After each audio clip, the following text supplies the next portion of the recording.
wabarakatuh. Bismillahirrahmanirrahim.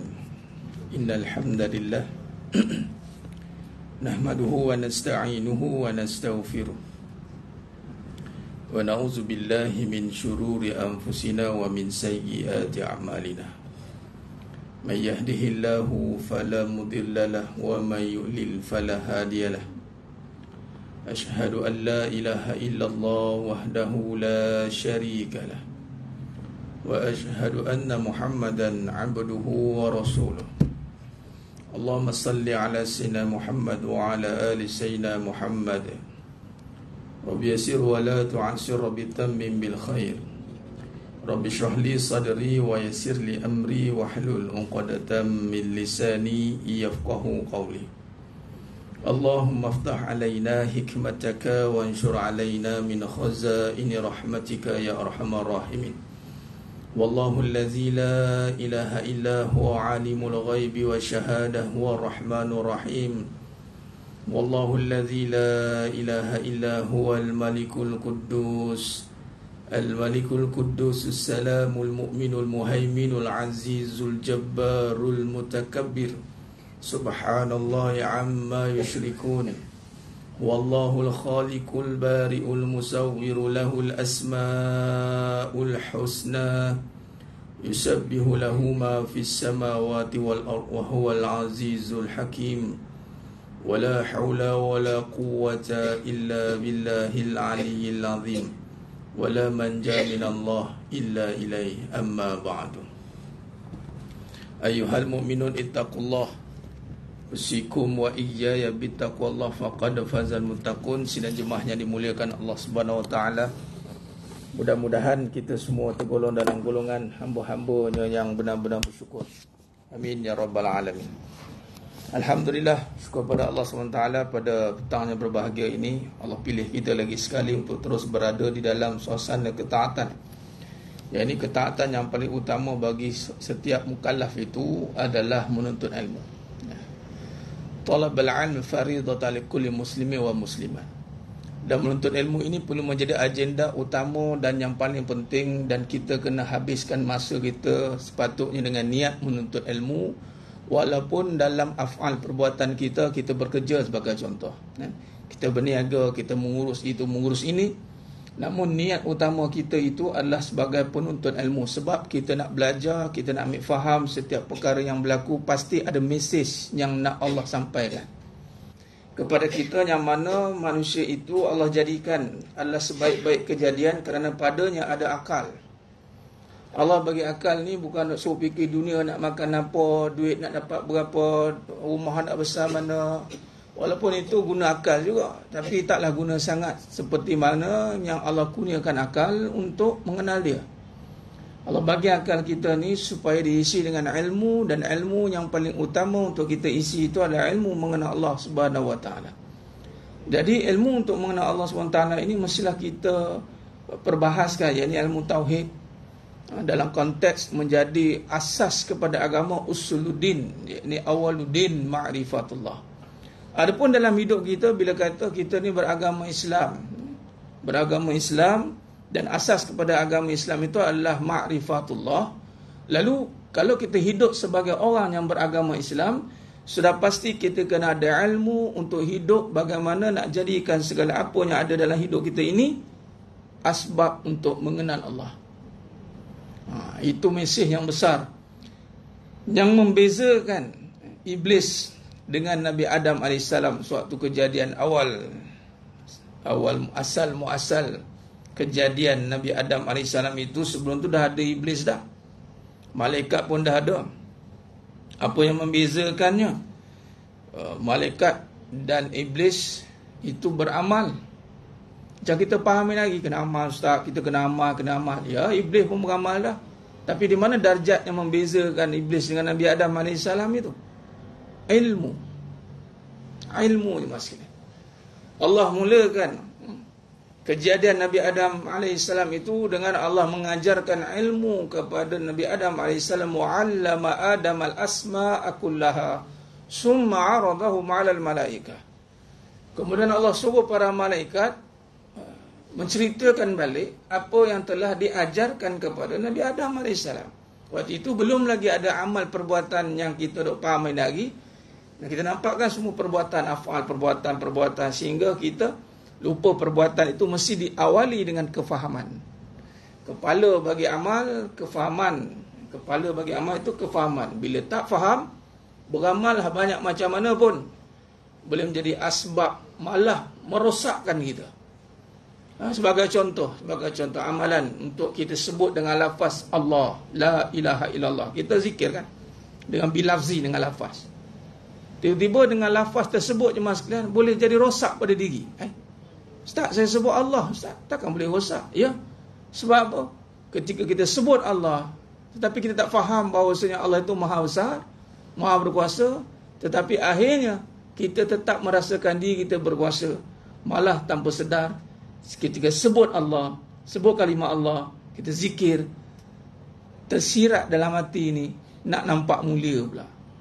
Kan disebut kan, patutnya kita nak muliakan Allah, nak membesarkan Allah. Tapi bila kita sebut itu, kita dimuliakan pula. Oh, dia ni bagus mulut dia tu, oh rajin Allah belaka mulut dia tu. Kita pun, alah kita ni nak sebut apa lagi, kata Encik. Itu walaupun dah sebut dah, ilmu dah tu. Ini contohnya iblis. Tengok iblis lah. Iblis itu beramal. Rupanya bila beri ujian, yakni berhadapan dengan perbezaan. Ujian ni perbezaannya adalah apabila ada susah, senang, laki, perempuan, perbezaan. Dulu waktu iblis, dia tak ada lagi pairing dah. Malaikat tu bukan regu dia. Regu kepada iblis itu adalah manusia, jin, minal jinnati wan nas. Bila kata beramal, kemudian Allah uji dengan kehidupan. Kehidupan ni ujian, fitnah mahya. Maka di situlah kita akan nampak amalan kita itu tertegak kerana Allah atau selain Allah. Itu kata faham tadi. Maka iblis lah pun gagal secara total. Gagal besar mas sekalian. Kerana apa? Kerana rupanya iblis tak ada ilmu. Dia beramal syok sendiri. Bila Allah uji dia dengan kesusahan, baru nampak ilmu amal yang dilakukan selama ini dengan ilmu atau tidak. Kan kita kan macam tu, kita beramal, tak tahulah Ustaz macam mana nanti ujian datang macam mana. Rupanya tertanggal amalan tu, tercabut amalan dia. Boleh jadi barangkali amalan yang dilakukan selama hari ini sia-sia hanya kerana dengan ujian yang dia tak suka. Ujian yang datang kepada dia dalam hidup dia, Allah uji, Allah datangkan dia, orang maki dia, orang hina dia. Dalam hati dia kata, kau tak tahu aku ni siapa? Dia mula kata macam tu kan. Kau tak tahu aku ni kerja macam mana? Kau tak tahu yang buat semua ni, kau tak ada aku, tak selesai semua ni. Baru Allah datangkan seorang je, duk test dia. Macam iblis lah. Baru Allah datangkan Nabi Adam AS. Itu pun Nabi Adam AS tak cakap apa-apa pun. Tak cakap apa-apa pun. Keberadaan Nabi Adam AS cukup sudah untuk mencabar kedudukan dia. Cara ini kita lah. Kita beramal, tapi bila berhadapan dengan kehidupan, dengan kerja, dengan anak, dengan suami, dengan isteri, dengan jam, dengan semua ni, sabar je lah Ustaz. Ya Allah, padahal semayang dah 10,000 rakaat dah. Bukan sehari 2 solat. 10 tahun lah. Tapi di mana? Kerana kita tak nak letakkan keutamaan kita untuk memahami setiap amalan yang ada, atau memahami konsep atau konteks kehidupan itu dengan ilmu yang sebenar. Maka di situlah kita letakkan keutamaan, mas sekalian. Poin kita nak sampaikan adalah dalam perbahasan hakikat kehidupan ini, kita akan mentafsirkan dengan insya-Allah dengan terperinci melalui ilmu yang sebenar, yakni ilmu yang membawa kita kepada mendapat pesanan ataupun tanda-tanda kekuasaan Allah. Itu tanda amalan yang utama. Kita beramal ni, contoh kita solat, kita buat amal fi'li ni, af'al perbuatan kita buat secara zahiri ni. Mudah-mudahan maskilan Allah bukakan pintu hati kita untuk mendapat satu keutamaan dalam amalan, yang mana amalan yang paling utama itu adalah mengesahkan Allah Subhanahu wa taala. Semua amalan yang kita lakukan itu adalah zikir. Dan zikir yang paling utama itu adalah ingat Allah. Afdal zikru fa'lam annahu la ilaha illallah. Yang ini mengesahkan Allah. Lalu jemaah yang muliakan Allah Subhanahu wa taala, maka dengan itu meletakkan keutamaan akal fikiran yang Allah telah kurniakan adalah untuk dengan kita memahami, menghayati. Dimulai dengan dalil yang pertama, Iqra' tu. Dalam hidup ni jemaah sekalian, yang pertama mula diturunkan wahyu kepada baginda Nabi Muhammad sallallahu alaihi wasallam, itu adalah untuk kalau dalam kita tadabburkan dia dan kita ambil ibrah daripada surah Al-Alaq ayat 1, kita membawa maksud kepada hendaklah ianya mengkaji. Iqra' tu maksudnya ilmu. Tapi ilmu ni tidak hanya dengan menyebut saja, tapi ilmu ni adalah mesti padanya adalah tuntutan mengkaji, memahami, menghayati, dan semuanya itu mestilah diterjemahkan pada perbuatan. Kalau tak faham mesti buat. Tapi dimulakan dengan, kalau dalam bahasa kehidupan ataupun teknikal, dia panggil due diligence lah. Kena ada research and development. Dia hidup ni bukan buta tuli masilan, ikut dia apa ada. Tak. Orang Islam ni tidak diajar untuk membuta tuli ataupun mentaklid buta. Apatah lagi dengan hidup dunia ni. Amal perbuatan ni memang tuntutan wajib kita mengetahui setiap perbuatan yang kita lakukan. Contoh solat. Kalau tak tahu rukun yang berapa, ni apa, sunat yang mana, wajib yang mana, tak sah solat dia sebab dia tak tahu, dia ikut. Yang mengikut-ikut dia. Lepas ni apa, takbir kot. Takbir. Takbir ni wajib ke? Yang mana wajib? Lafaz takbir ke? Perbuatan angkat tangan tu takbir tu? Jadi gitu dia. Kalau dikata orang angkat tangan takbir, tiba datang pula tengah tempat mazhab yang lain tengok, tak angkat pula tangan ni. Macam mana ni? Mana dia tak faham dah tu. Baik. Kalau tuntutan perbuatan itu yang nak dijadikan ibadah, itu mesti kita faham, kaji, teliti. Malah dalam bab agama ni kena faham satu. Dia terus pergi kepada fahami. Dia tak perlu kaji dah. Agama ni tak perlu dikaji kerana telah sempurna. Tak ada lagi perlu kaji. Nak kaji kenapa wajib ni? Mesti. Takkan wajib kot. Dia tak ada kod lah. Dia samikna wa ta'na. Hukum yang 5 jelas. Nabi kata halal tu jelas, haram itu jelas. Dia tak ada halam. Halam tak ada. Haram dan halal. Kalau ragu, tinggalkan. No pork. Dia tulis no pork je. No pork. Kita pun ya. Tengok, tapi dalam tengok bertudung tu. Hukum kalau tak pada bertudung tu. Kalau asal tudung di dalam tu, songkok kopiah dalam tu, nyaya. Nak lagi hati-hati. Kalau buat makan kan. Tengok, ramai orang kita makan. Dia bukan orang kita makan. Kalau dah sah tu orang Islam yang masak, tak apalah, tak ada takwil lagi dah. Kita mafhum je lah orang Islam kan. Tapi kalau kedai tu nampak macam maksudnya bila datang syak kat situ, dah datang ragu. Bila ragu, Nabi kata tinggalkan lah. Tinggalkan tu kalau nak makan juga, research dah dulu. Buatlah kajian. Sekarang zaman internet, zaman canggih. Tengok, dia tak ada lagi lah minta halal. Sekarang ni kita duk based on, habis tak kalau logo halal tu dia tak pakai pun, dia belum tentu. Itu kita dah tak pergi pada detail lah. Sebab kita berpegang kepada autoriti mengatakan mana-mana yang ada logo halal dijamin halal. Okey lah, kita ikut tu lah.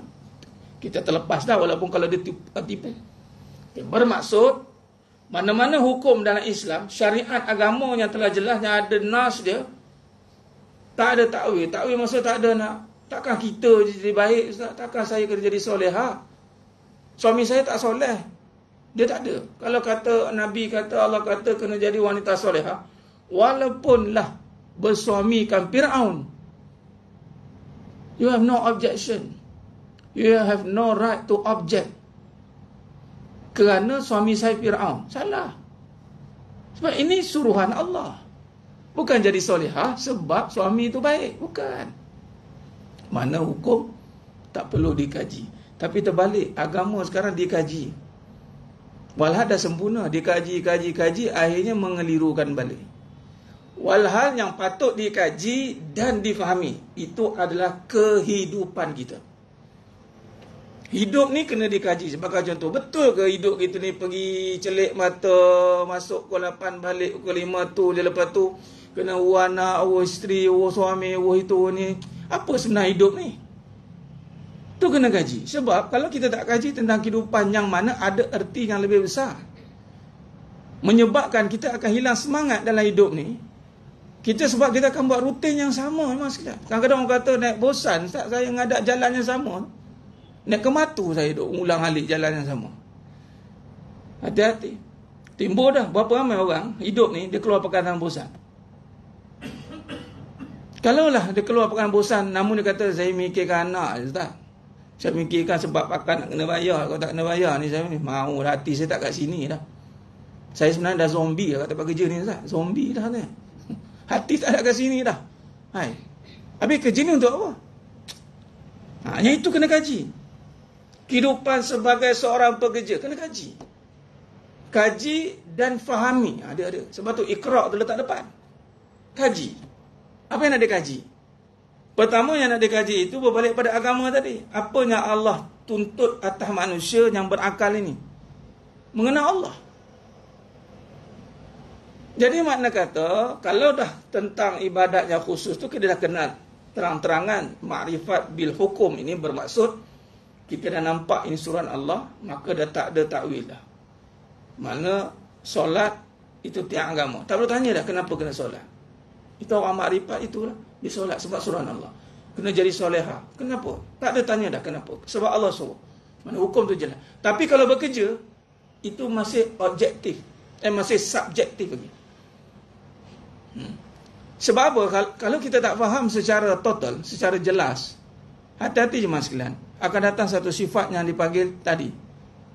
Hatinya tiada rasa nikmat pada amal. Kalaulah kerja itu amal, selain bulan tak jadi amal. Sebab semua amalan semakin lama buat, semakin nikmat. Pegang prinsip amal ni mas sekalian. Kalau kita iktikad, yakin kita keluar kerja ni, pergi keluar kadang-kadang pukul 8 kalau masuk, ada yang masuk awal lagi kadang-kadang. Ini ada yang kena berulang, tak ada pada Negeri Sembilan ke Melaka ke ada. Allah. Saya ada satu tempat saya pergi ceramah kat Selcom. Dia dah 8 tahun. Dia berulang daripada Melaka. Pukul 8 daripada 8 tahun. Saya tanya pukul berapa keluar rumah? 4:30 pagi. Allah, 4:30 pagi. Tapi alhamdulillah Ustaz, dapatlah waktunya orang jarang nak dapat. Dia pergi kat situ pula, dapat waktu qiyam, tahajud tu. Tapi nak cerita, kalau kita tanya lagi, berbaloi ke? Kalau lah orang tanya, berbaloi ke nak keluar celik-celik mata buat pagi tu? Kalau lah tengah-tengah tu, orang datang, berbaloi ke kerja ni? Kalau tak, kerana iman lah jawab tu. Hati kecil kata entahlah. Kalau jawapan entahlah,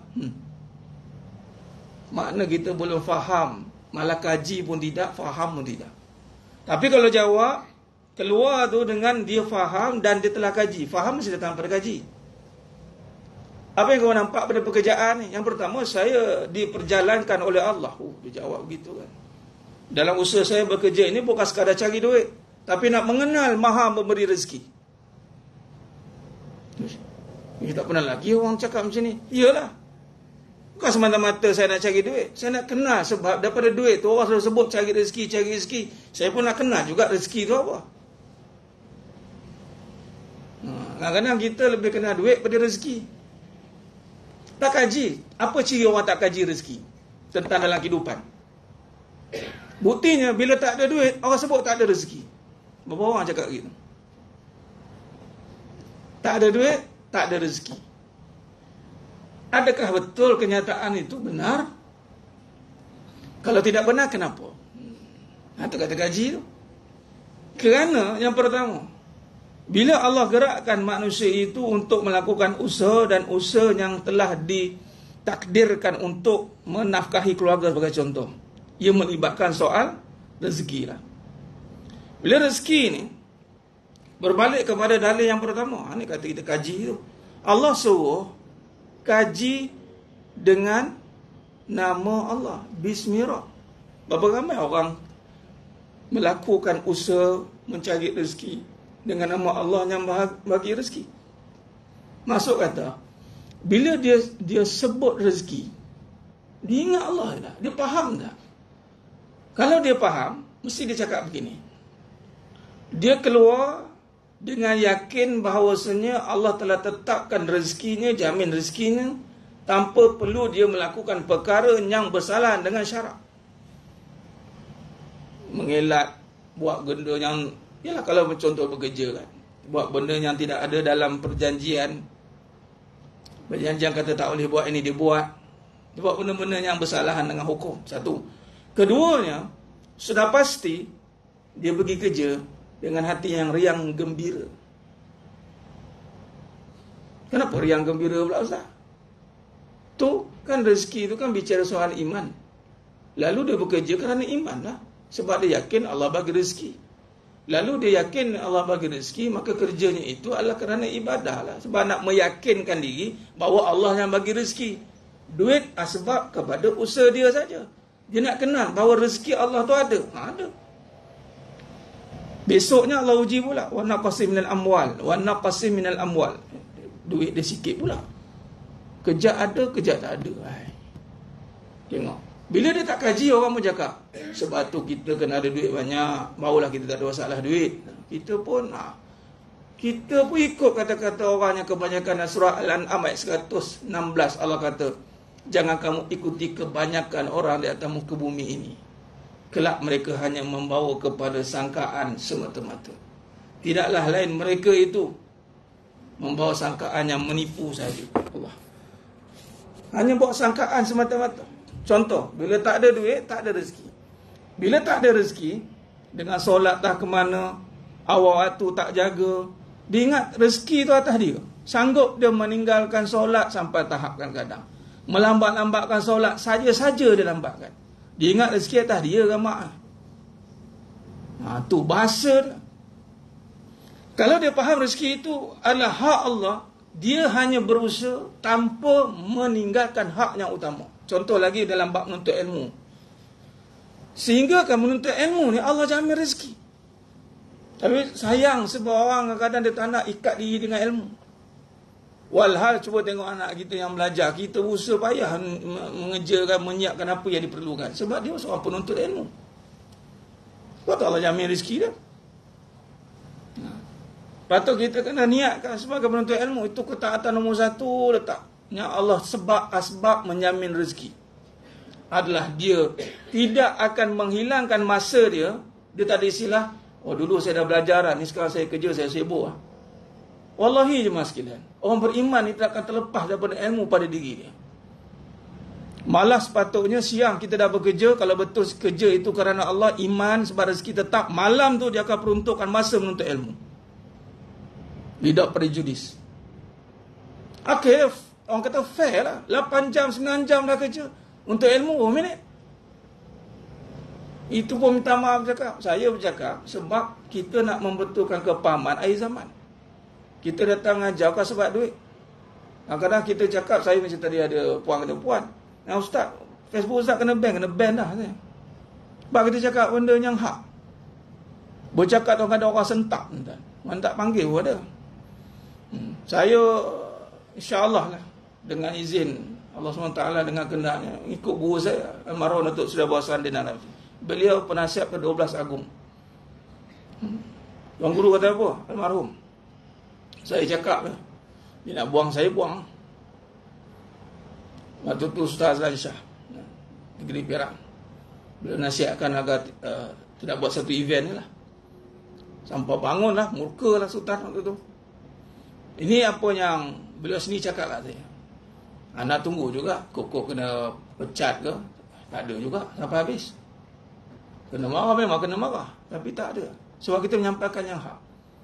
Jadi masuk kata saya sampaikan macam ni, hak ni adalah kita bagi masa kita langsung tak ada untuk ilmu. Kita ingat kita dah sebut tahu, padahal kita tak tahu apa benda pun. Walhal tentang rezeki sebagai contoh, kena tipu masak-masak. Kita ingat rezeki kita datang dengan usaha. Cuba ngaji bab tauhid. Ini belum cerita bab ilmu tauhid pula. Berapa masa untuk faham tentang tauhid? Masuk faham ni, kita duduk, kita bagi satu pengajian. Kalau malam tu kat masjid tu, wallahi memang sekarang ni dah ada je kuliah maghrib. Kita boleh cek jadual. Berapa ramai orang yang hari ni dia serius tengok jadual mana kelal tauhid. Ataupun malam ni ustaz mana? Ustaz. Tak maaf cakap, ni realiti sekarang. Sebab iman tu tertegak dengan ilmu lah. Dan ilmu bila faham, maka amal akan jadi sharp, jadi tajam. Sebab tu kita dah bagi masa siang penat-penat cari dah. Kalau siang itu kita penat-penat cari dengan iman, ni cari duit dah ni. Saya keluar kan, orang kata cari duit. Tak apalah kita raih orang cakap cari duit. Tapi malam dia mesti cari ilmu. Berapa masa bagi? Ke malam untuk rehat. Ustaz penat siang dah, saya dah cari duit dah penat. Tak apalah. Kalau hari-hari boleh cari duit, mana malam hari-hari cari ilmu lah. Kenalah balance kan. Di sini sebab apa? Sebab nak letakkan kepada tuntutan tadi, keyakinan tadi. Sedangkan kehidupan ini memang tertegak dengan ilmu. Tanpa ilmu tauhid tadi, akidah yang benar, keluar dengan ragu. Keraguan itu akan menyebabkan kehancuran demi kehancuran. Kehancuran demi kehancuran. Maka berbalik pada tadi, bila bermula kehidupan Allah suruh baca dengan nama Allah, maka di sinilah kita menanamkan balik, mengkaji, menghayati. Kalau sebut di sini, kaji. Kalau nama Allah, hidup, nak kaji tentang nama Allah, maka kena duduk kelas yang khusus tentang tauhid lah, sifat Allah. Dan kaji itu pula, jemaah sekalian, bukan sekadar sebut, dia kena ada praktikalnya. Bermaksud, bila kita sudah faham tentang bahawasanya bermula dengan nama Allah, maka di situ ada tuntutan untuk mengesakan Allah. Okey. Di sini dalam surah Al-Qasas ayat 88. Dalam bab mengesakan Allah Ta'ala, kita keluar rumah ni, kita dah kaji, kita taksir kehidupan ni, bahawasanya kita melihat semua dengan nama Allah, rezeki dengan nama Allah. Maka Allah kata apa? Wala tad'u ma'allahi ilahan akhar, wala tad'u ma'allahi ilahan akhar, la ilaha illahu. Allah kata, dan janganlah engkau menyembah Tuhan yang lain bersama-sama Allah. Keluar rumah, pergi kerja, mas sekalian. Apa maksud sembah ni? Jangan sembah Tuhan lain. Jangan letak kuasa untuk mendatangkan rezeki pada kamu. Ya ni. Jangan letak sesekali kuasa untuk mendatangkan rezeki pada kamu bersama Allah. Maksudnya, kalau aku tak usaha tak dapat ni. Dapat apa? Dapat rezeki. Rezeki itu sendiri sudah ada kuasa Allah. Kita berusaha bukan sebab nak mendatangkan rezeki. Ini kita mengaji ni. Dalam pengajian hakikat kehidupan, kita syarah sekali lah. Kalau tidak, kena cari sendiri. Dalam bab tauhid, dalam bab hakikat kehidupan kita kaji. Kalau tak kena gaya taksir kehidupan, dia suruh kata apa? Rezeki ini ada, tanpa kita rezeki tak ada. Ada, dia jadi qadariyah. Dia ingat dia usaha untuk dapatkan rezeki. Walhal asbab untuk dapat rezeki itu ada, tapi penentu kepada rezeki itu Allah jua. Sebab tu kita tak terikat dengan satu asbab. Ada orang, kita ingat sebab kita kena keluar 8 jam dah. Ada orang sejam, ada orang 2 jam, ada orang tak keluar rumah pun. Contoh orang perempuan, asal dia Allah Akbar, kita lupa bawa tu kan. Standard orang perempuan ni, mas sekalian, Allah takdirkan untuk keluar menafkahi keluarga ni tidak ada wajib pada perempuan. Kita cerita bab rezeki. Sehingga kalau Allah tetap orang perempuan, orang lelaki, walaupun dia tak nak bagi duit, jadi bab faraid tetap ada bagi orang perempuan. Kalau orang kata, orang perempuan ni ustaz, nanti kan tak ada duit. Mana boleh tak ada duit? Boleh kata duduk saja dapat duit. Tapi sebab keliling takut termakan dengan keadaan, takkan kita jadi orang perempuan yang tak ada harta. Takut kita tak ada harga diri ni kan. Berapa ramai termakan dengan kata-kata. Walau harga seorang wanita tidak dinilai dengan dunia, tak ternilai. Orang lelaki yang menilai wanita dengan dunia, dia telah mengkhianati anugerah Allah. Orang perempuan yang menilaikan diri dengan dunia, dia telah tertipu dengan dunia, dan dia akan jadi yang paling rendah di dunia, dan dia akan dieksploitasikan oleh dunia. Walhal wanita itu tempatnya di syurga. Sebab tu Allah jadikan di syurga. Dan bayangkan kejadian wanita ni, cerita bab rezeki ni, kata kalau tak usaha tak dapat. Ada satu kejadian yang bernama wanita ini tidak diwajibkan, malah tidak dituntut, malah tidak disuruh cari duit. Kalau kata rezeki kena perempuan tak cukup ni Ustaz, tak, ni bukan soal tak cukup, ni tak faham. Dan kita fahamkan diri kita pula, mesti ada kalau seorang tamah, ni saya cerita realiti tu. Mudah-mudahan kita boleh ubah dengan keyakinan walaupun tak boleh berubah dengan perbuatan. Mana cukup Ustaz? Sekarang anak berapa seorang 500, 600. Kalau seorang kerja mana boleh? Kena 2 orang kerja. Ada 8,000 boleh cukup. Ni pun satu perkataan yang salah dalam kefahaman. Kita ikut saja. Kita letak cukup pada nilai, pada harga, pada RM, harga. Bukan nilai tu. Nilai perkara lain, harga perkara lain. Kita tak cukup tu pada 8,000. Cukup pada 10,000. Walhal perkataan cukup bukan pada angka. Cukup pada Allah. Hasbi Allah. Ini kita kaji. Kalau macam itu, Tok Wan kita dulu memang tak dapatlah besarkan kita. Berapa duit ada dulu? Dengan peluang pekerjaan yang terhad, dengan fasiliti yang terhad, banyak benda terhad. Tapi hari ini fasiliti banyak, tetapi terhad pula. Sebab apa? Kefahaman tadi. Maka di sini kita nak meletakkan wala tad'u ma'allahi ilaha. Janganlah sembah lain. Memanglah kita sujud dengan syariat, tapi tidak dengan hakikat. Hati kita tetap mengatakan bahawa ada kuasa lain yang menentukan rezeki. Hati-hati benda ni, mas sekalian. Okey, kalau dah betulkan kefahaman begitu, maka kedua perbuatan pula. Kalau dah faham bahawa rezeki hanya pada Allah, aku hanya berusaha, maka jangan sesekali kurangkan waktu untuk Allah. Pertama, kurangkan waktu, kita cerita bab yang senang nak tengoklah, syariat. Bab syariat. Kita nak cerita bab hakikat ni. Hakikat ni maksudnya kena sentiasa ingat. Tapi kita bab syariat. Contoh, ini saya terus cerita gerak kerja mas sekalian. Af'al tu, perbuatan. Kalau kita dah tidak ada letak kuasa penentu rezeki itu pada selain Allah, kita dah faham lah ni, rezeki hanya pada Allah Ustaz. Okay, sekarang masanya untuk buktikan bahawa rezeki itu hanya pada Allah. Caranya, jangan kurangkan masa untuk Allah. Apa dia? Kita letak solat. Solat nombor 1. Jangan sampai waktu untuk solat ni berkurangan sebab sibuk mencari duit. Dalam surah Al-Munafikun Allah telah jelaskan dalam ayat yang ke-9, ya ayyuhallazina amanu la tulhikum amwalukum wala auladukum an zikrillah. Wahai orang beriman, jangan sampai hartamu,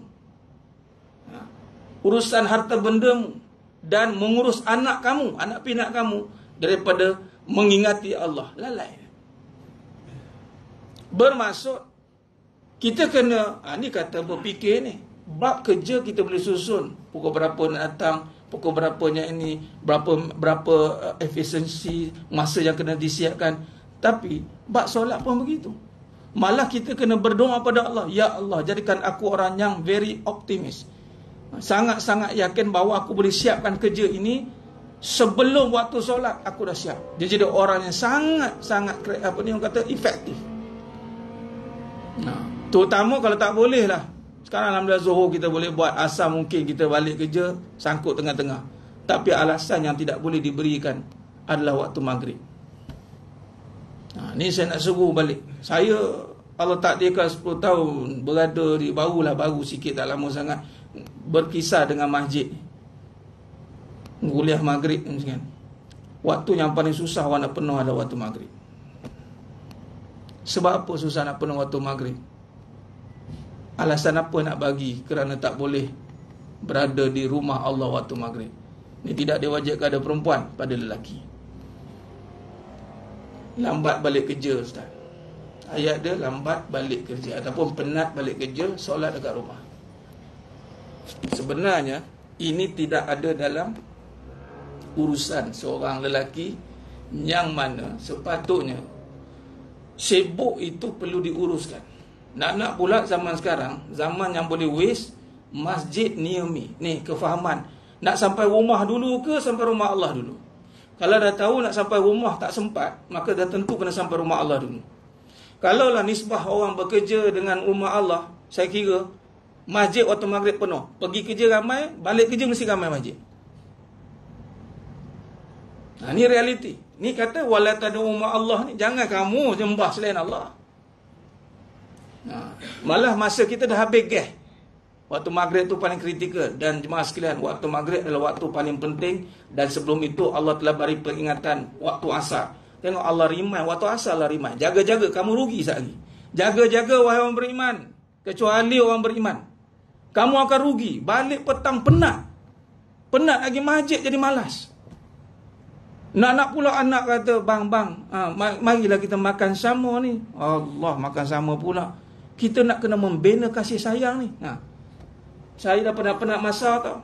Nak pula isteri pun balik kerja penat. Saya dah penat-penat masak. Dah, kita pun terikat. Tak apalah, maghrib tak kat masjid lah. Walhal itu waktu pertama bagi orang Islam. Maghrib. Tuan-tuan, kalau datang kerja, waktu panjkat pertama tu asyik lewat je. 30 hari merah, tuan-tuan. Agak-agak bos panggil. Waktu maghrib tengok tak ada je dekat tempat panjkat masjid. Ini bukan kira sampai tak sampai rumah ni.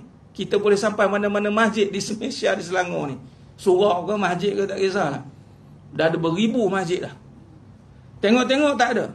Kata cari rezeki aku punya. Maghrib bagilah peluang panjkat. Tu maksudnya kritikal ni. Orang perempuan pula kena pastikan maghrib kat rumah. Dia orang sama tak boleh ada kat luar. Ini kritikal di perbincangan kita. Sebab kita kan nak ambil balik Palestin ni.